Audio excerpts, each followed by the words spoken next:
Welcome to the IHU Uprising, the podcast about sex, love, and dating from the perspective of me, Sam, one black, non-monogamous, pansexual, feminist, community-based hoe who lives in New York City, whose pronouns are she and her, and who wears a mask to protect her community. Yes, my favorite mask wearing hoe. And this is Akua. I'm all those things. And all that and more. All that and more. You know, I didn't think of an intro. Oh, cool. I don't know. Why are you saying it like it's a surprise? You've never thought. Yeah, you know. 3 years you've been here, you maybe thought of an intro twice. Hey, y'all, it's me. What's up? That's the intro today. Akua is an amazing human. Her pronouns are she and her. She's a mental health bad bitch. She is very kind, honestly. She comes from an African household. She brings us that perspective. She brings us the perspective of a single parent who does the motherfucking thing. She brings the perspective of an incredible friend who has checked in on me every single Saturday since like July 8th or something like that. Every fucking Saturday. She's like, "You're amazing. Are you good?" Thank you. And because of you, I am good. The light in me sees the light in you. Yay. Yeah, okay. That's it, yeah. Every episode of the IHU Uprising works like this. She's an academic bad bitch. She gets in her academic bag. Okay. Every episode of the IHU Uprising works like this. Myself and my lovely rotating co-host, who I love so much, talk about sex, love, and dating as it pertains to current events in the world, our lives, and yours. And occasionally we hit you with interviews with insightful folks or do deep dive episodes on a topic of our choice. This is the first time in a long time that I forgot to write a description for this episode. So on this episode, we are talking about the importance of ingesting stories from Black women and also paying and support the Black women who we ingest stories of. Then we're going to talk about one of our favorite, 1930s era sex workers? Mm-hmm. 1970s. 1970s era sex workers. I can't wait to get into that. Then we're going to stand some bad bitches that we know and love because we have to. We're going to talk about pregnancy, money, reproductive rights in San Francisco. Then we're going to hop over to the other side of the United States and talk about LGBTQ seniors in Washington, DC. Then we're going to talk about a boring movie that I watched and why we need to make movies that are less boring about things of that nature. And last but not least, we're going to go on a feels trip about a pandemic romance and a lot more, right? Yes. And if you want to follow along with this roller coaster of a conversation we're going to have today, you can do so by using the hashtag IHU Uprising so that we can see it, and the hashtag podin so other people can see it. If you want to follow us on social media, you can do so at IHU Uprising without the G on Twitter, at IHU Uprising with the G on Instagram and Facebook. You can join our Facebook group by searching IHU Uprising Community. That's CUMMUNITY. You can head over to IHUuprising.com to sign up for weekly goodies, via our newsletter, to pay a hoe, or to check out merch. Sam, I'm going to jump in real quick. Do you hear the fan on my computer? No. Let me turn my audio off. I do not hear the fan on your computer, no. Okay, this is the first time I've ever heard it. I was like, what's happening? That shit is getting hot in there. Yeah. Let me undo my charger. Okay. All right, let's figure that out. All right, go ahead. Okay, I promised I was going to play my guitar, but I'm not ready to do that yet. That's fine, baby. On your own time. Take your time, baby. Yeah, I know the chords that I want to play, but I have not developed a rhythm around it. I'm not going to be out here looking a goddamn fool.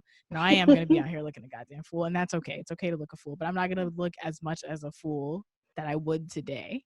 You get me? Like, it's like an inverse, like the fullness goes down over time. So we're going to wait a little more time until the fullness is down here, until I'm less down here. All right, so I'm just gonna say it plain and simple in case y'all motherfuckers don't hear. We're not gonna do the hotep thing. We're not gonna do the folktale thing. We're just gonna say that if you're freaking with the vision and down with the vibes, we really need you to do us a favor and hit subscribe. If you're supportive of the hoes and want to see our success spike, truly, if you're supportive, you would want to see our success spike, do us a favor and hit like, please. If you want to keep the conversation going during your time spent, do us a favor and comment. We always reply. And please click the like bell. If you don't, you're not going to hell, but you're just not going to know when we post stuff. So, that's kind of a hell in and of itself. It is. Exactly. And if you want to pay us to speak virtually at your school or conference about sex positivity, Black feminism, podcasting, or other kinds of topics that we discuss on this here show, or if you'd like us to host a consent, pleasure, or dating virtual workshop for your organization, we would love to. Akua has sex toys that she uses for these fucking workshops, and they are now sitting in her closet. I don't know where you store them, but they're just getting dusty and sad. No, so the funny thing are, like, my personal ones are in my drawer. The others are in my closet. There you go. You knew on where the they top were. shelf. Yes. And they're sad, man. I knew where they were because I'd be communicating with these motherfuckers. They're like, we need a workshop right now. We need a workshop. We need y'all to book us right now. So yes, we would love for you to do that, and you can do so by sending us a line to ihupodcast@gmail.com. That email is in the show notes. Okay, now we're getting into Ho of the Week. This is the segment where we shout out the homies who have supported Inner Ho Uprising in the past week. Hoes of the Week get special nicknames, and the game, if they choose to participate, is to guess the meaning behind their nicknames. This week we have Chai P, aka T, who became a patron on Patreon. We got Tori J.I., aka Diva, who became a patron on Patreon. And we got Tina L, aka Mango, who became a patron on Patreon. We also have some reviews. So we have one review from Tofu Kitten, who I believe's nickname is Zoom, who said, shame on 5 stars only. Shame on me for not leaving a review sooner. I'm in love with this podcast and the host. Oh my God, we love you too. They are good to their followers and super transparent on topics. Great information, great conversations, and again, great earthlings. I love to be referred to as an earthling. I felt less lonely during the pandemic. Meow. Oh, meow to you too. Thank you very much. And we also have a review from M Chili Dog, whose nickname I believe is Mad Helpful. And it says, so well researched, ! Dedicated. These hosts research and produce the podcast so capital S-O well. They are dedicated to creating a better world and are making it happen. We out here doing stuff. The things. We doing shit out here. Oh, thank you you so much, guys. Thank you. If you would like to be a Ho of the Week and get a cool nickname, or just like show us how much you love us, here are some things that you can do. You can leave us a 5-star review on Apple Podcasts, like the ones that we just read. You can also do that on a app called Stitcher, if you feel so inclined. You can feature us in an article you've written if you're a journo. You can shout us out on social media if you're a social media user. These are some non-monetary ways that you can support us. We love monetary and non-monetary support, and we understand that in these uncertain times, monetary support is not feasible for many folks. We demand that you do not spend your last dollar on us. Put you and yours first. If you can spare some change, you can donate to us on PayPal by going to paypal.me/innerho. You can also become a patron on Patreon by going to patreon.com/innerhouprising, or purchase some merchandise. And by some, I mean one t-shirt that is sitting to the right side of me off screen, by going to innerhouprising.com/merchandise. Link to do all those things are in the show notes. A reminder that if you do become a patron on Patreon for $2 a month, you can participate in our Slack chat and our patron-only film nights. For the month of October, we will be watching spooky things. It will get progressively more spooky as the month continues. So get in early if spookiness is not your thing. And for $5 a month, you can join our Monday night Zoom hangouts. And at any patron tier, you receive access to our episodes a few days early than everyone else. And you get entry to our workshops, parties, and our pre-episode Zoom hangouts. We had a really good one this time. We watched the dark Fresh Prince of Bel-Air trailer, the dark gritty drama that will be Bel-Air and other things, and critiqued media and stuff like that. So it was really good. We talked about our least favorite episodes too. So those are always a good time if you want to join us. And now we're going to get into our segment that we call Self-Care Tip of the Week. This is a segment where we give you some tips on how to care for yourself, and Akua has a doozy for us. What's going on? Yes, y'all. All right. So the self-care tip of the week is to ingest. I don't want to say consume because that makes us feel expendatory. Like but products. yeah, like you can again take us in it and then expend us without much thought. What I mean is take in the stories of Black women and then pay them and support them in whatever ways they are asking for and whatever ways that you can. Mm-hmm. And this tip came from personal experience. I care for myself sometimes. We love to hear that. It had been like a really low week for me personally, mental health wise. Um, and one way that I self-cared and stayed, intact was by taking in the stories of Black women, specifically the Humans of New York series post on Tangeray and by binge watching Girlfriends on Netflix. And then as the world became a bit more damaging to Black women at the end of last week, following the acquittal of Breonna Taylor's murderers, and Tory Lane and his blatant misogynoir, I was just like, yeah, let's throw this tip in for other people so that we can have some kind of balance. So we'll start first with Girlfriends. So Girlfriends My is girlfriend, my my girlfriend. girlfriend's there for anything. Okay. Um, it's an early 2000s sitcom that follows the lives of four Black women, Joan, Maya, Lynn, and Tony, as they navigate professional careers, love and dating, parenting, and other major life experiences. The show was created by a phenomenal Black woman and a force in Black television, Miss Mara Yes. Brock Akil. And it was recently, I think at the top of September, added to Netflix as part of their strong Black lead, whatever enterprise that they're doing. Mm. Um, and that sung to the little girl in me because I was about 8 or 9 when it first aired. And I remember being like stunned by the representation of educated, successful Black women who were friends with other successful Black women and folks. And remembering that, I was like esteemed. I was hoping that I have that, when I got to that age, which seemed like a big age back then. It really did. It really did. And now I'm at that age and I do. So yes, I do have these successful Black folks in my life. But I remember, I remember that feeling and I was like, I have to watch this. Like I have to see if what I thought of it as little 8-year-old Koo was still sat. So I've been binge watching it. It still sits. It still fits to this day. I'm still getting my life through it. So yeah, that's what I've been binging. Miss Mara Brock Akil, I wanted to get a bit into her as the Black woman that brought this, the Black woman that brought this into my life. Mm-hmm. So I did a little digging behind her and didn't realize that she has had her hand in other Black favorites. Mm-hmm. I'm gonna name them off. So like South Central, Moesha, The Jamie Mm-hmm. Foxx Show, love them all. Mm-hmm. I never saw South Central. It was one season, but it was Black Yeah, I and never saw that Tony either. Show. But Go ahead, still. Mara. And then, she created and produced things other than Girlfriends, like The Game and Mm-hmm. Being Mary Jane, just Mm-hmm. continuous Black TV. Yes. Like, We love that. we love it. So, in September, at the top of the month, she also signed a multi-year overall deal with Netflix to create new content. We got new So shit coming. Okay. we do just the force in Black TV.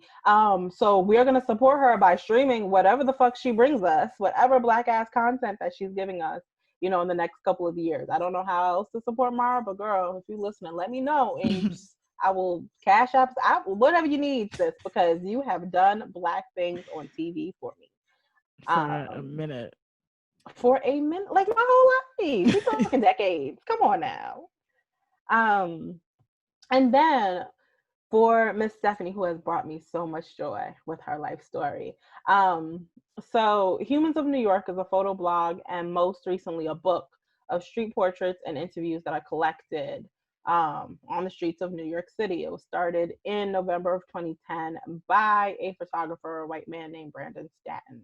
Mm-hmm. Um, Humans of New York, I've liked it in general because, it kind of mirrors what I do in therapy, collecting stories and like getting into people's lives and seeing the nuances. And I like taking a little peek in what people doing and what's going on for them. So that's always been fun. In November of 2019, last year, Brandon featured an interview, a post of then 76-year-old Stephanie, aka Tangeray. And that post went viral. And Miss Tangeray is a Black elder and a former sex worker who was not afraid to spill tea and tell us of her crazy hijinks in the 70s. In that one post, we were all like, where is the movie? Where is the book? Just It's like the elder version of Zola. yes, it was amazing. So apparently Brandon and Stephanie had been keeping in contact after that post. And she has had little community at her current age. She recently suffered a fall, which has derailed her health. And given that she had lived most of her life outside of what we call like mainstream, as a sex worker and in other businesses, she is like without the rights and care that she should have as an elder, without health insurance, without social security benefits and whatnot. Since her fall and needing all around the clock care, Brandon has been helping with her medical bills. But of course, we know the intersections of capitalism and the medical field is expensive. Like it's just astounding. So he has reached out to create community and to find ways to continue to support her. There were plans to turn her life anecdotes into a podcast because everyone loved it and we needed more.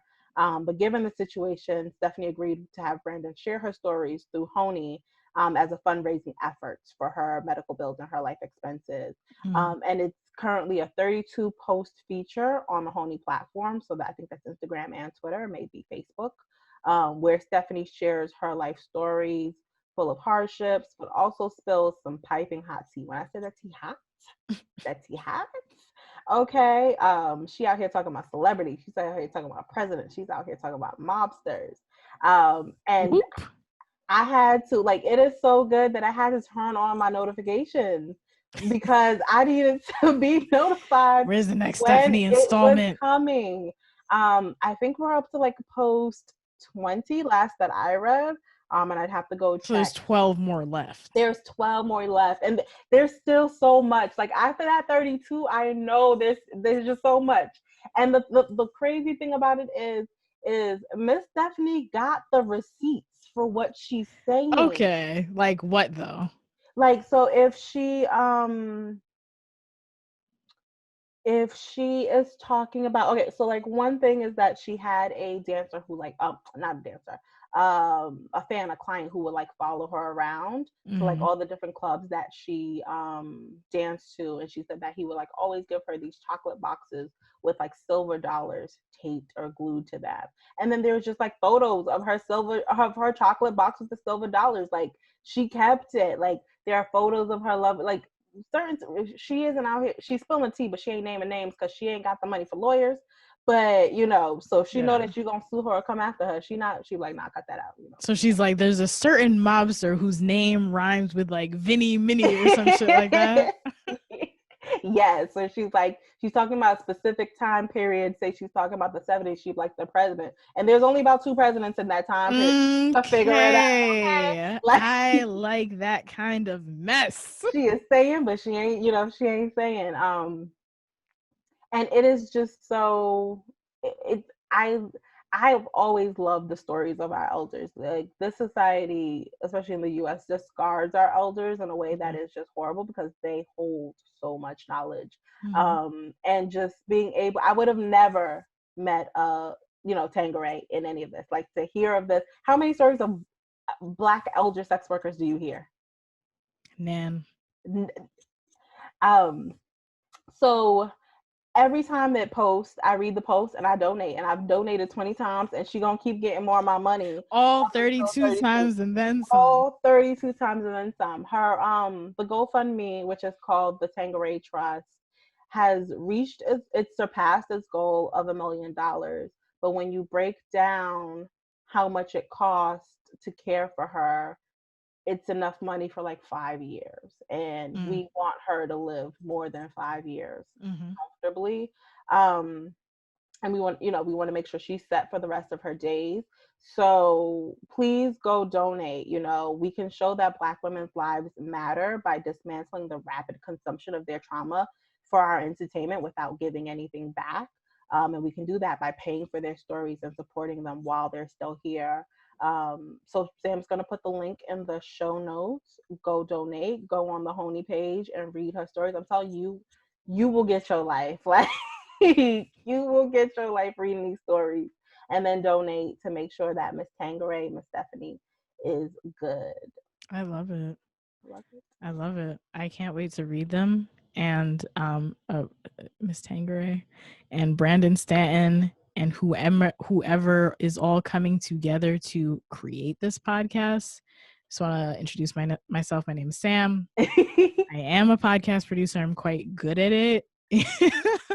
The subject matter is very much up my alley. If you would like to pay me, pay this Black woman here too to create this for you, let's talk, baby. Now, I think they have scrapped the idea of the podcast. I don't know. Bring it back. Yeah, bring it back. 5 years, just a couple of years from now, when COVID is when she's straight and set and good and healthy, and COVID is done and clip and out of here.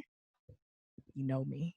Exactly. You know where to find me on the internet. Because this Black woman producer will do it for you, okay? Yeah. So me and Nicole were talking about this yesterday, and I was like, oh, here's some other stories of Black women that you can ingest. Mm-hmm. So I was just going through the things that are floating around in my brain that I've watched lately or heard about lately, and I'm going to give you a little list of things that you can read or watch or listen to. Mm-hmm. So there is the story of Modjeska Monteith Simpkins and the Modjeska Simpkins house. Have you ever heard of that, Akua? No. I was like, oh, let's think of all of these stories about parts and places of life that we don't typically equate when we think of Black women, because we're always fucking consuming our trauma all the goddamn time, right?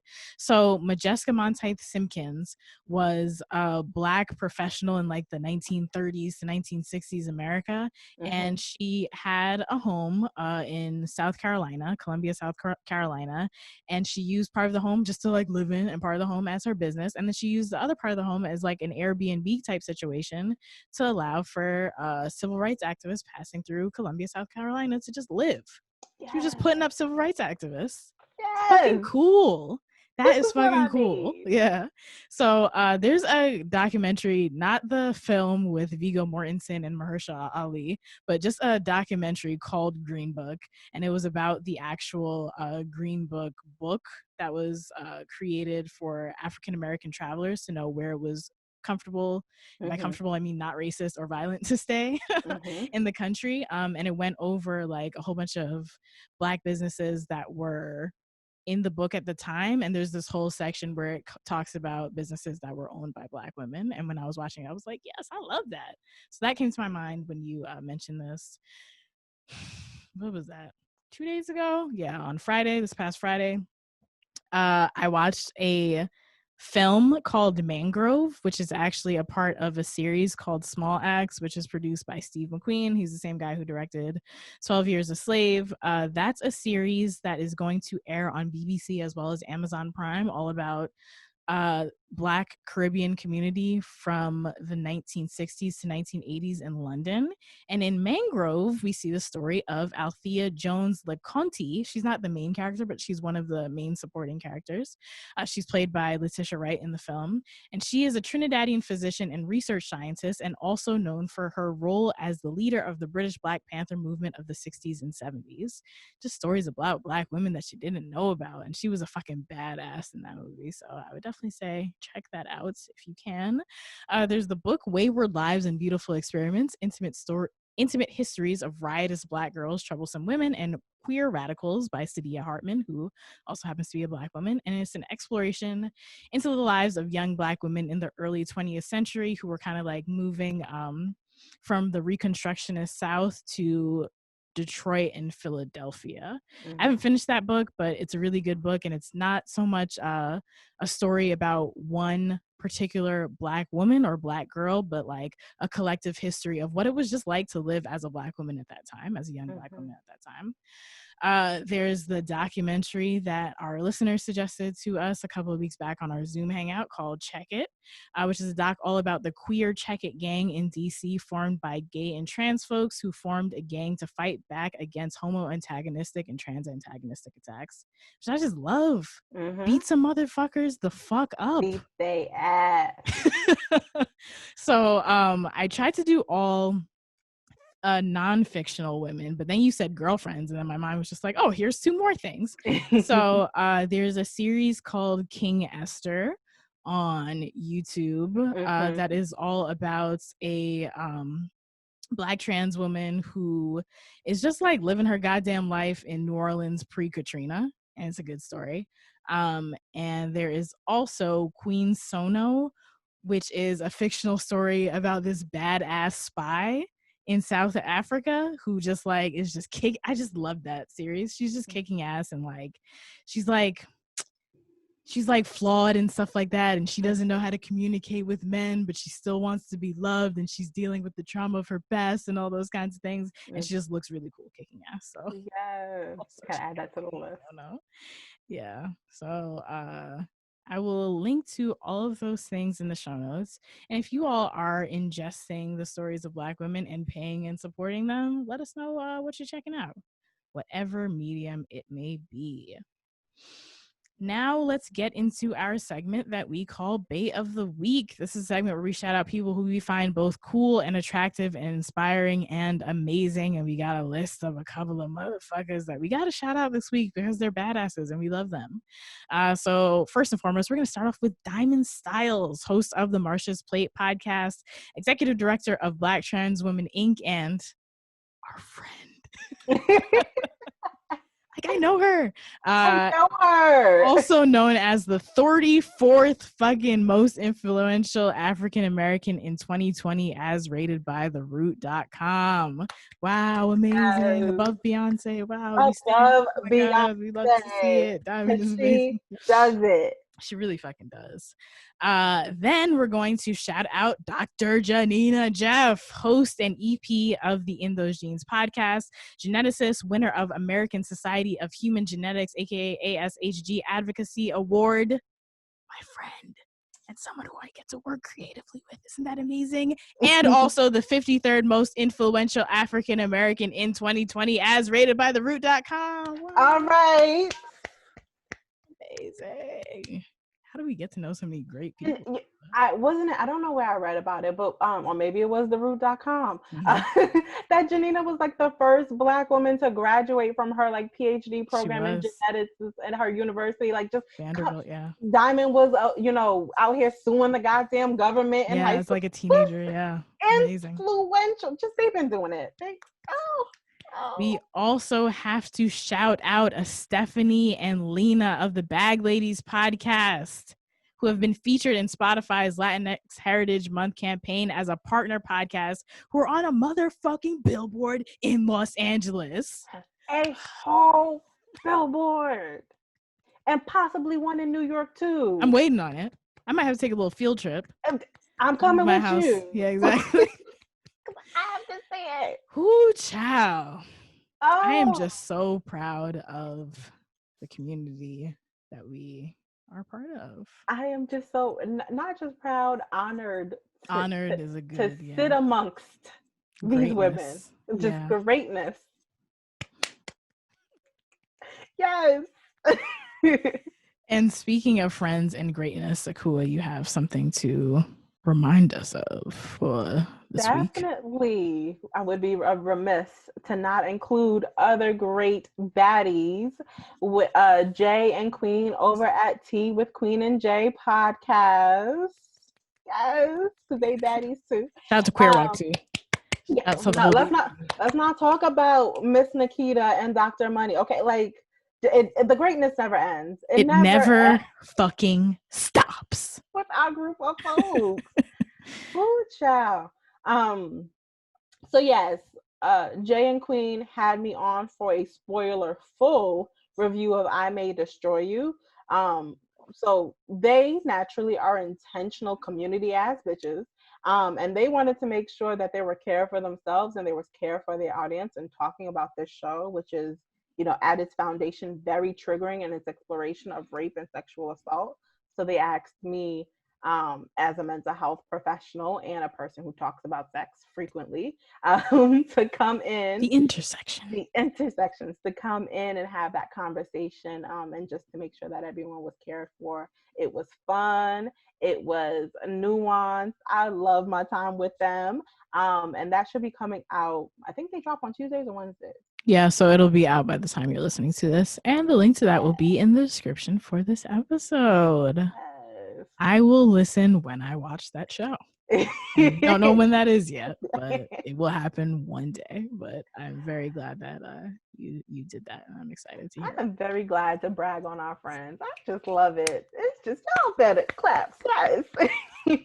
Yay! Wow, so they happy. better work. That's a fact, son. That is a motherfucking fact. You better give my motherfuckers flowers. You better give my motherfuckers roses. You better give my motherfuckers their things, okay? Now. Exactly. Right the fuck now. All right. Let's get into the actual show. Why not? With a segment that we like to call Fuck That. It is our current event segment. And today we're starting it off with pregnancy stipends in San Fran. Yes. You know, I had to Google where San Francisco was. I was like, that's in California, right? It is in California, y'all. So San Francisco's mayor, Miss London Breed, has created and launched a new pilot program called the Abundant Birth Project, which sets out to give $1,000 monthly stipend to 150 Black and Pacific Islander lower income women. The language around this talks about women as those that reproduce and give birth, but we know that that is not all of the case. Mm-hmm. So when I use that term, it is how the program is described. I'm not sure if they are inclusive of I'm not sure if they're inclusive. But I feel like though the term is not there, the language is not there, they are inclusive of all those who reproduce and give birth, regardless of gender in this program. I would hope so, but I don't know so. Yeah, I would hope so. So yeah, this program is an act of economic and reproductive health intervention in effort to curb the high rates of death related to pregnancy and childhood, specifically in San Francisco. Expected parents can apply at any time during their pregnancy and will receive the funds for the duration of their pregnancy and for at least 6 months after the birth of their child and or children. Mayor Breed was working in collaboration with Expecting Justice. And Expecting Justice is the Black-led birth justice collective. No, sorry. They describe themselves in these words.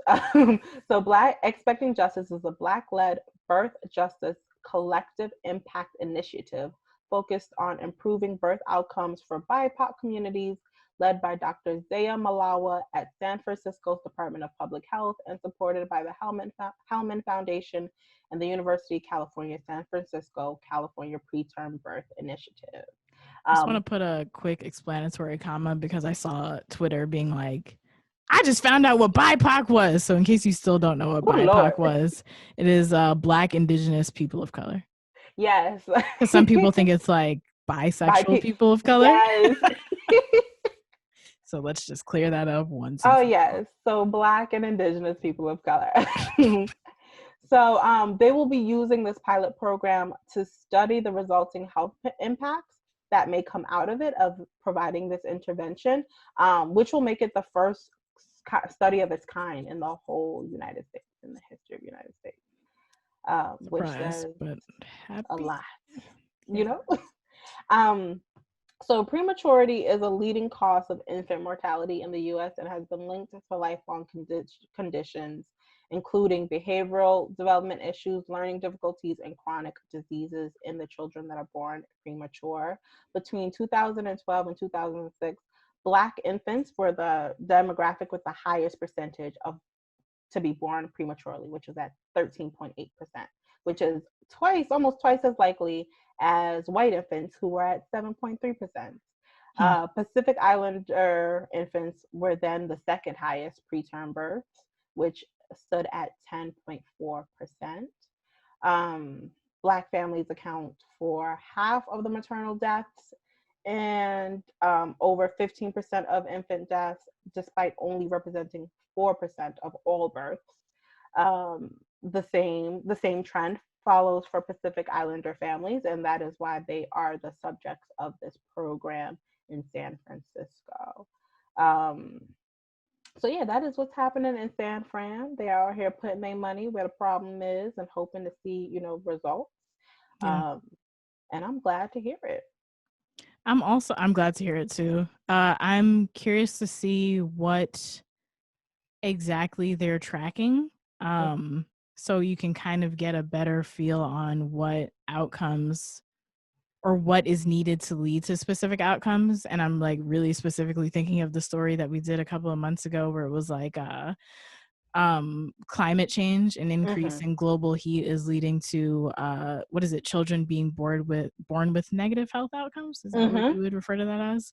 And it being something as simple as like low income Black moms not having fucking AC in like their apartment or something like that. So like I wonder if they're tracking like, does everybody just buy an AC and like things are a little bit better, or like food, like nutritious food and things like that? Yeah, so Access to, I don't know, mental health care. briefly, the money that the parents will receive, they are allowed discretion to use other as how they fit for whatever their economic means are. And I think the idea or the hypothesis is that if they have more funds, they can attend to these other economic driven barriers that affect their pregnancy, whether it is being able to afford an Uber to get to your doctor, or have extra money for your prenatal pills while you're pregnant, or get the fucking AC so you don't have a heat stroke while you're pregnant. And that's why they, of course, you should be telling people what to do with their money once you give it to them,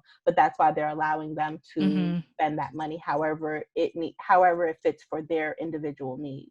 Even if it's just a matter of like, oh, in my full paycheck, I can make it stretched, but then I have to wait for the next paycheck, and like having that extra income not have you anxious about whether or not the money's going to come like, next month or something like that. Because that also affects your health and the health of children. Exactly. So that's really cool. I'm excited to see the outcome of that study. And shout out to the Abundant Birth Project and Expecting Justice.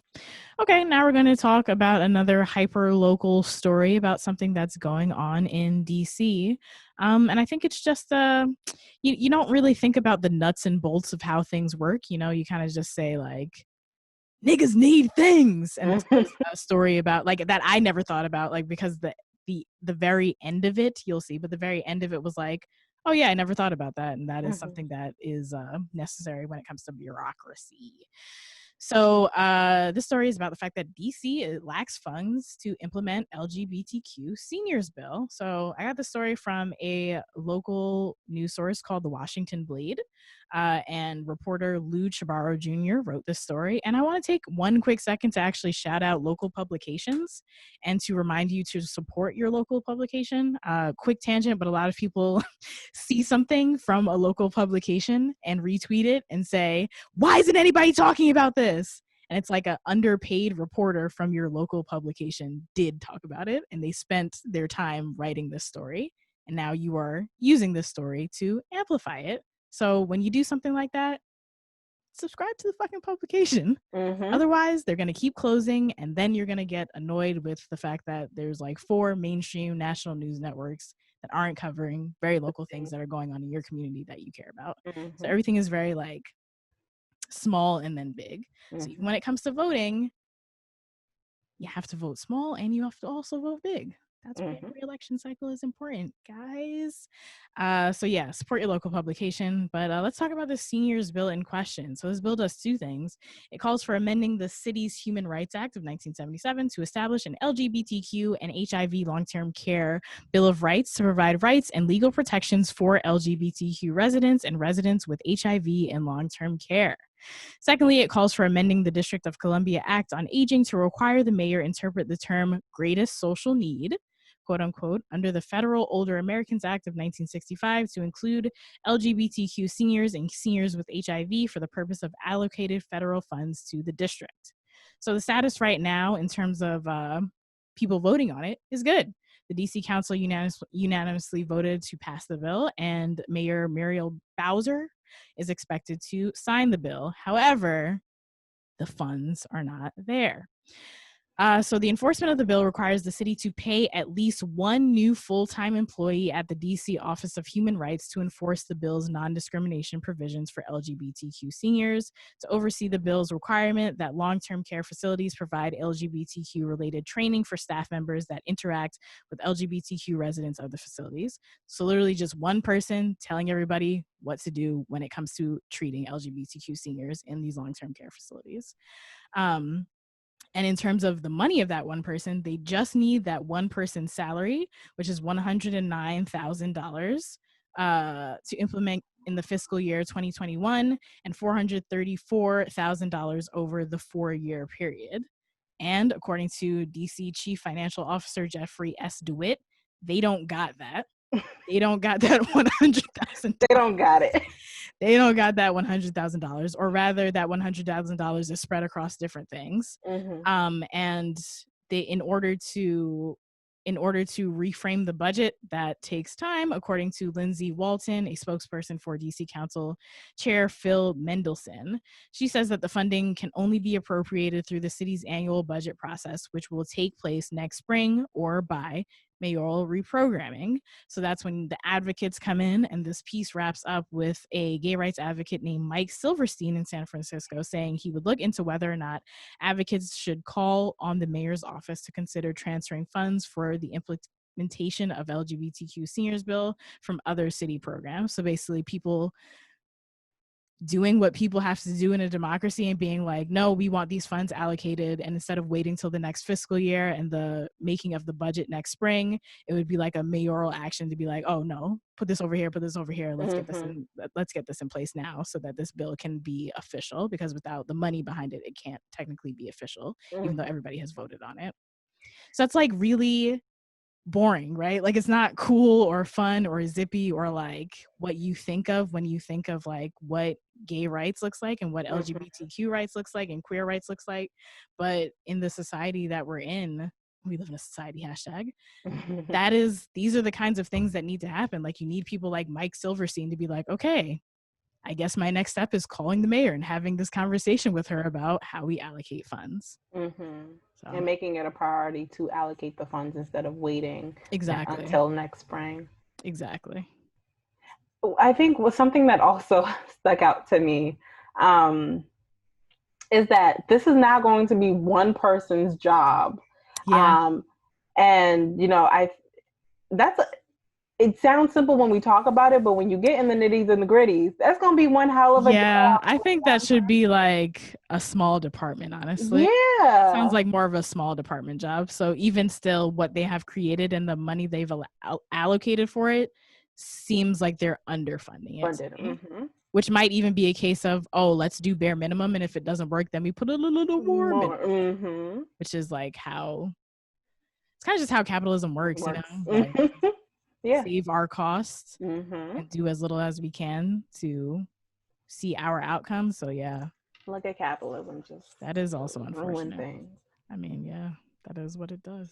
That is what it does. But if you're in DC and have any more insight into this, or if you have any more insight into what's going on in San Francisco, we would love to hear that as we talk about more hyper local stories. I never want to be ignorant. Like, I don't want somebody to be like, actually, that could be one person's job. And then we're just over here with our dicks in our hands like, oh, we did not know that. Speaking of seniors and elders and stories, going back to Akua's self-care tip of the week, this was a self-care tip that I had a couple of weeks ago because it's something that I was doing in my life, but now I'm seeing the connection. At the beginning of the pandemic, I signed up to be a friendly visitor for seniors in my community, and we are not visiting in person because that is a dangerous thing to do during a pandemic. But I have been visiting with an elder in my community who's such a badass bitch. I hope she never listens to this because I don't want her to hear me say bitch. But she's so fucking cool, and she's a Black woman. And you know, when you sign up for these kinds of programs, like, you're asked by whoever's facilitating it what your interests are, and the seniors ask what their interests are, and you can like be straight with them and be like, yo, I'm a Black woman, I'm looking for a senior Black woman to connect with. I'm a Black queer person, I'm looking for a senior Black queer person to connect with. because I want to hear stories about what it was like when they were my age and things like that. So if that's something that you have access to in your community and you want to give back, maybe not monetarily, but like folks who are our elders sign up for these programs because they are oftentimes living in isolation and just like want somebody to talk to and connect with. That is your way of giving back to your community, and then also like getting something in return, because you hear these stories of these badass people. She's so she's been playing guitar for 70 years. Oh, wow. Like, she was like, yeah, you can start when you're 20. I started when I was 20. And look where we I'm are now. like, it's just really cool. It's just very cool. Oh, man. I love badasses. Well, anyway, speaking of LGBTQ people being let down by the system, we're about to get into a story of Spain's first same-sex married couple and the schemes they had to employ to be that first same-sex couple. Or just like how I kind of fell asleep watching this movie. Maybe we'll do more of that. But first, is the conversation in this episode so far resonating with you? Is it helping you learn some new shit, helping you unlearn some old shit, or just allowing you to have a good-ass time? Give the door a pause, let you respond. Oh, and you say that it is allowing you to do all of these things. Well, we'd love to hear that. We would also love for you to support the continuation of conversations like these. If you're listening to us on a podcast app, you can take a moment to subscribe to us or drop 5 stars and a rating on the homies. Take out your phone, do all that right now. We'll give you a moment. Open up Apple Podcasts, Stitcher, Uprising, you type it in, you're scrolling down to the rating part, you're clicking 5 stars, you're typing in, I love these hoes, this is my favorite podcast, etc., and you're clicking submit. Oh yes, don't forget the exclamation point, and you're clicking submit, and there you go. You have repaid us for all of our labor. And if you want to pay us a little bit more and you got a little extra change, you can drop us some cash in the PayPal by going to paypal.me/innerho, or you can come join our Patreon community and access our chat or virtual events for as low as $2 a month by going to patreon.com/innerhouprising. Or you can just hit up your friend and say, yo, listen to this podcast. You can text them, you could WhatsApp them, you could Facebook message them, you could Instagram DM them, you can Twitter DM them, you can call them on the phone, you can call them on FaceTime, you can call them on Zoom. Just let them know that you love this podcast. We thank and love you all for your continued support. Every morning when I get up and so every morning I get up, I look at my goal list. So I have a goal list on my phone. I look at that instead of looking at Twitter, so I can actually motivate myself to get out of bed. Because if I look at Twitter, I want to go back in the bed. I take my 1 nootropic pill. Shout out to Rodeka for putting me on some nootropics. And then I actually make my cozy ass bed. When you make your bed in the morning, it starts a chain of daily successes, culminating at the end of the day when you get to get back into the bed that you already made, which is the ultimate success, in my opinion. One of the best and most important parts of getting back in that bed are the sheets that go with the bed or that go on the bed. When it comes to sheets for ideal comfort and coziness, you should go with Brooklinen, home of the internet's favorite sheets. Brooklinen fits all of my bed sheet needs. They look nice. I have a set of graphite and steel Oxford stripe sheets, pillowcases, and a duvet cover. They feel nice and they aid me in a great night's sleep. So on a scale of a motherfucker with 1 flat pillow on his bed to a hotel slumber, Brooklinen provides a sleep experience on the hotel slumber side of the spectrum. You do not need to be on the motherfucker with 1 flat pillow on his bed side of the spectrum. You're too old for. I don't know how old you are, but you're officially too old for that. You're officially too old for that. How do you feel about your Brooklinen sheets, Akua? No, I definitely have to agree with you. And I also feel like Brooklinen also agrees and is affirming this for you, because when they send you a set, they send you 2 pillow covers and then 2 extra pillow covers. They said you need 4 pillows up on that bed. You need at least 4 pillows up on that bed. And if you didn't know, you know it now. Go get 3 more pillows and fluff them bitches up. And then wash them periodically. Like, what do you do? And then what? Oh, they are affirming greatness for you, even if you do not know it for yourself. Also, I've talked about, sleep hygiene countless of times on this show. Mm-hmm. And good sheets are an essential part of good sleep hygiene practices and getting a restful night's sleep. So I've had, along with my low week, several insomnia plagued nights. And I thought, you know what? Let's get into that sleep hygiene. Practice what you preach, sis. Mm-hmm. So I changed my sheets to get control of that. I put on my Brooklinen sheets. And when I say they cradled me, they sang me a lullaby and they hushed me to sleep in like 15 minutes. I was in the bosom of those sheets as I just knocked out. I haven't rested so That's good. exactly what it feels like, though. Like you are being nurtured for. Think about your favorite person with breasts and being nuzzled between them and feeling the softness of the cloth as you sucked your thumb to sleep and they held you. That is what the sheets do for you. It's what it is. I'm sorry. Brooklinen, your favorite person with breasts. New tagline. Well, thank you for that very descriptive review. Cool. I agree with it. To tell you a little bit more about the company, your favorite person with breasts, Brooklinen was the first direct-to-consumer bedding company. They work directly with manufacturers and directly with customers. There are no middlemen or middle people, and they provide a great product with great service. All luxury products without the luxury markup, so you can save a little extra change.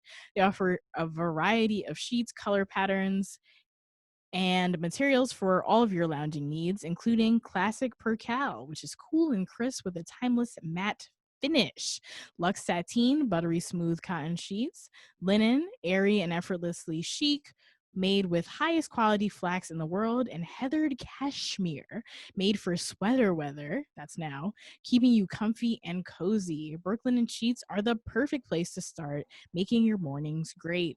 Brooklinen is so confident in their product that all their bedding comes with a lifetime warranty. You can get 10% off your first order and free shipping when you use promo code IHU only at brooklinen.com. That's brooklinen.com. Everything you need to live your most comfortable life. And that is promo code I as in inner, H as in ho, and U as in uprising. Okay, now we're going to get into the shortest installment of Sam Presents Ass Media. That is a segment and a play on the term mass media where I talk about book, TV, podcast, film reviews that relate to sex, love, dating, and or gender. They are spoiler-free reviews. So I'm going to stop being stubborn and actually just start watching what you all recommend to me, because my bullshit has taken me down a fucking path. I just like had a really long list of things that I was like, I'm gonna watch this for ass media. And sometimes I chip away at those and I'm like, I didn't really need to do that for ass media. This is not really the audience for that. So last night I watched Elisa y Marcela, which is a historical it's a historical narrative based on a true story with, liberties taken, about a Spanish couple comprised of two women, Elisa y Marcela, or Anne Marcela, who fell in love in like 1901 Spain. I think they fell in love in 1898. And gay marriage was not legal in Spain until 2005. So that was a long ass time. That was a long ass time before that.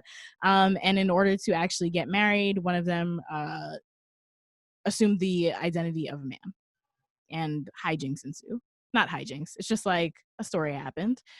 So you can kind of like it kind of could have been like a 20-minute podcast episode, because there wasn't that much meat to it.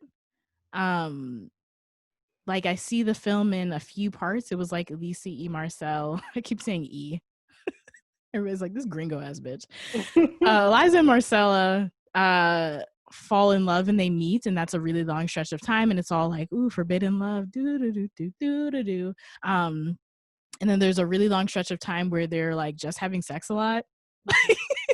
It was a lot of like sex scenes, and I was like, oh, this is like pleasant, but it was just like a long stretch of sex scenes, and then it was like, okay, oppression ensues, and then it was like end.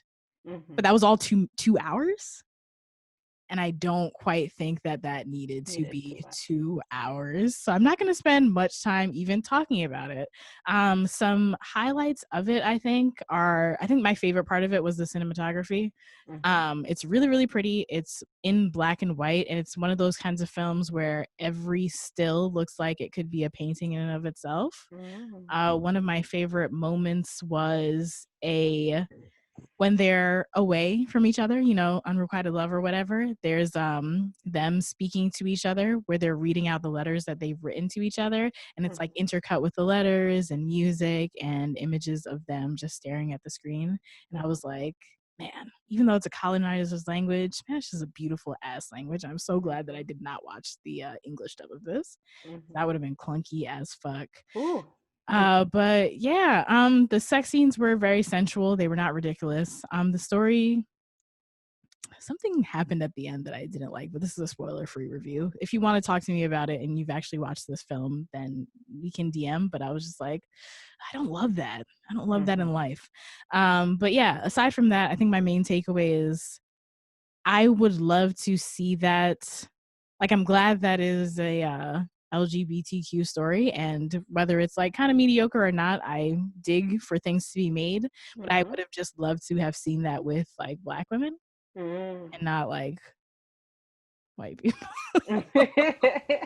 Even though they're like quote unquote spicy white, like Spanish and fucking Portuguese folks, I just would have loved to see that with Black people. And then also, just because something is based on a true story, I don't think that makes it inherently better or more indicative of the historical telling of the time that it's in. And I can see something similar that might not have, oh, this is like factual evidence of this. Like we have a written telling of this happening in whatever, like predominantly Black country or with Black women or something like that. But I think that you can pull actual things that happened in those spaces and times and tell a similar story that might be a little bit more compelling for me to watch. But very pretty film if you have 2 hours to spare and just want like some little lusty stuff on in the background. Yeah, sure. Elisa y Marcela. Oh yeah, and I don't know if I said, but it's directed by a Spanish woman by the name of Isabel Coiset. Okay. So that is my 5-minute review. And next week, I'll just watch something that you guys told me to watch. I'm not just out here trying to fucking reinvent the goddamn wheel. And I'm like, oh, wow, I'm falling asleep during this film. Okay. Now we're going to get into a segment that we like to call Fuck You. It is where we read your listener letters. If you would like to ask us for some advice, share your hotels, or rant against the white cishet patriarchy, you can send your thoughts to ihupodcast@gmail.com. Please include your pronouns. And because we are in the future, you can leave us a voicemail. We will play it and respond to it on the show. And you can drop us a line at 404-491-9158. That's 404-491-9158. And that will be in the show notes. And now we have a plot twist, pandemic, women loving women, classist love story. This was actually sent to us as a voicemail. And then the person was like, please don't play this voicemail because of their voice, but I'm also not sure if that was the reason why. But we're not going to play it. We will honor your wishes, but we are instead going to wrap up the story or what we got from it, and then we're going to respond to it. So who has some bullet points? Okay. So I will read the synopsis of what they had sent to us or shared in that voicemail. And they say, or she says, hey hoes, you can call me Dinah, pronouns she and her. So I just wanted to share a little pandemic life story. So I started talking to someone who I met on Tinder. Funny enough, she and I had met when me and my ex were dating, but we turned out to, just start talking first as friends. We were kind of like friendly pen pals kind of thing during the height of the quarantine of New York City. So it was good having someone who I can talk to. We grew into something a little more, and recently we actually started meeting up in person, and she's been over my house. We've grown to have like a really, really beautiful connection. She's a Pisces and I am a Cancer. So, we do watercolors and cry together and other beautiful shit like that. we've kind of confessed our love to each other. You know, basic woman loving woman shit. That always takes me. Um, so for more background, I'm working in healthcare administration, and I'm going back for a master's degree. I'm 24 and she's 23. She's still in school working on her career and things like that. So I guess my question is, I just want to know, like, is it classist of me? I'm just seeking advisement on this because I really love her and care about her, and I can see a future with us together. But the practical side of my mind is coming in, and I'm just a little unsure of where to take it next, just because I don't know. Also, oh God, I didn't mention this part. She kind of still lives with her ex. And that is the end of voicemail. Oh man, I love that. Ooh. It's just a lot going on. That last line was like, sis, what? Wait a We minute. met when I was with my ex, and she still lives with her ex. And And that was the funny thing. When we first heard it, I didn't hear that line of I met her when I was with my ex. So in transcribing this and making it a bit more succinct, I was like, oh, so this is how this ties back to, all right, I see this. Okay. that's So funny. yeah, this was a roller coaster of a story that I truly enjoyed. And of course, Dinah, I know that it can be hard kind of speaking freely straight off the dome. So don't worry. We got the gist of it, or what we think is the gist of it. Yes, we did. Also, Um, if you do want to write a voicemail, feel free to hybrid how you communicate. Like even with this podcast, we have talking points. Like sometimes it's off the dome, but you can like bullet some stuff down that you want to mhm, get out so you have your thoughts like in order. That's fine. mhm. Um, and you can always send us an email. Yeah. So yeah, Dinah, if we didn't get this right, feel free to send us an email and we'll go at it again We'll and give try you it the again. advice that you need. Give another hack at it. But for me, what it sounds is like you're having some doubts and anxiety about the relationship for two reasons. One, because of your different current and anticipated occupational or economic standing, and that's leading you to believe that there's a classist prejudice informing these doubts of yours. Hmm. And two, it sounds like you don't know, you're not sure where she is with her ex, if they're like done, or if there's some hanky panky going on. That's what Hanks I've Panks. that's what I've taken from it. Um, and what I have to say in response to those 2 points is that, you didn't share what she's studying in school, or if, graduate work will make sense for her depending on what she's studying. Um, but of course, academia and degrees do not make someone more valuable, and does not mean she cannot, or at least try to create some financial stability for herself in the long run. She Mhm. doesn't need a graduate degree to be able to have a strong economic foundation. And to be quite honest, you could have that master's degree and not have a strong economic foundation, That's because a fact. capitalism don't give a fuck about any of that. Really, like when thinking of what am I going to tell Dinah, it really came back to communication is key. If you're thinking of a future for you two, it requires that the two of you talk about that future and what you both want in it, emotionally, socially, physically, financially, whatever it is. And in that, I'm going to recommend that you ask her about her ex, get some more clarity about what's going on. Are they living together because it's a lease situation? They're both on the lease.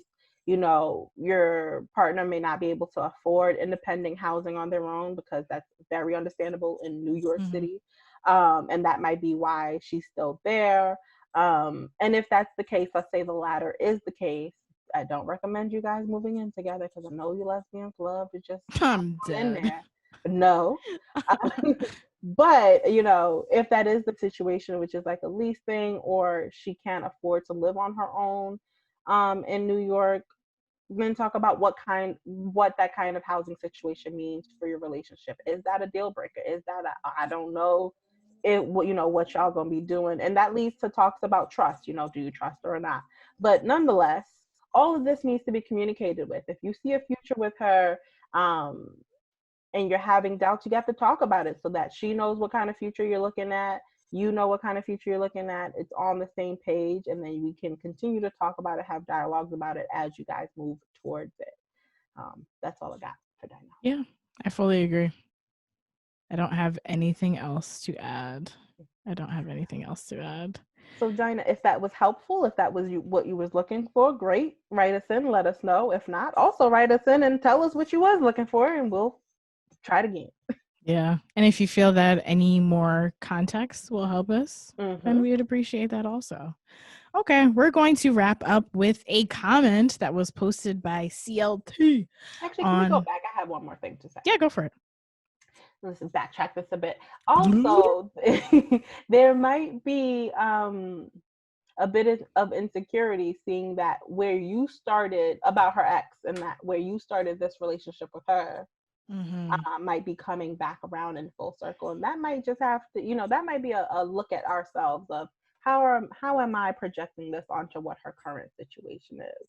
But again, back to the communication. Talk to her about it. Well, if we want to go deeper into ourselves, maybe we should also question why these tie over relationships are kind of occurring on both sides. On both sides. Why is it that you are both falling into things while you are already in committed, I'm assuming monogamous, romantic situations with other people?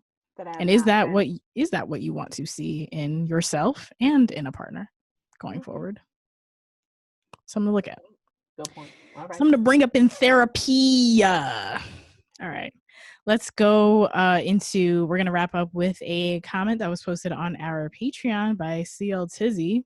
Just changing this person's name every time I say it.